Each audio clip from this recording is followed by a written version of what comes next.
తెలుగు రాష్ట్రాల్లో అతిపెద్ద lift manufacturer lifts ట్రై.com dealership కూడా ఇవ్వబడును.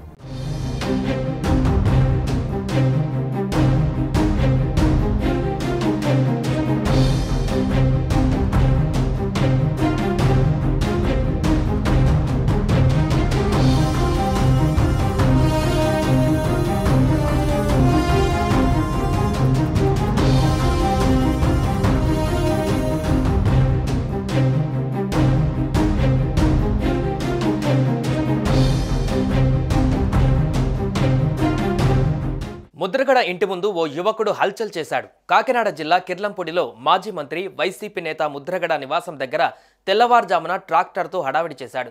ర్యాంపుపై పార్కింగ్ చేసిన కారును ట్రాక్టర్తో ధ్వంసం చేశాడు యువకుడు. అయితే ఆ యువకుడు జై జనసేన అంటూ నినాదాలు చేశాడని చెప్తున్నారు అనుచరులు. అనంతరం ఈ ఘటనపైన పోలీసులకు సమాచారం ఇవ్వడంతో వారు ఘటనా స్థలానికి చేరుకున్నారు. అక్కడ జరిగిన దాడిని పరిశీలించారు. ఈ క్రమంలో నిందితుడిని అదుపులోకి తీసుకున్నారు. ఈ నేపథ్యంలో వైఎస్ఆర్సీపీ పార్టీ శ్రేణులు ముద్రగడ అభిమానులు ఆయన ఇంటికి చేరుకున్నారు. ఈ దాడికి పాల్పడిన వ్యక్తిపై ఆగ్రహం వ్యక్తం చేస్తున్నారు. మరోవైపు గతేడాది జరిగిన సార్వత్రిక ఎన్నికల సమయంలో కీలకంగా వ్యవహరించినట్లు కనిపించిన కాపు ఉద్యమ నేత మాజీ మంత్రి వైసీపీ నేత ముద్రగడ పద్మనాభం ఇటీవల కాస్త కామైనట్లుగా కనిపిస్తున్నారని అంటున్నారు.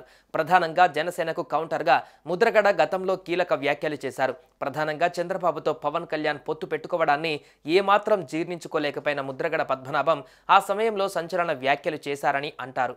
ఇదే సమయంలో ముద్రగడ వర్సెస్ జనసేన అనే ఎపిసోడ్ తీవ్ర చర్చనీయాంశంగా మారింది. తన పేరుతో ఫేక్ వార్తలు క్రియేట్ చేస్తున్నారని ముద్రగడ ఆరోపించిన సంగతి తెలిసిందే.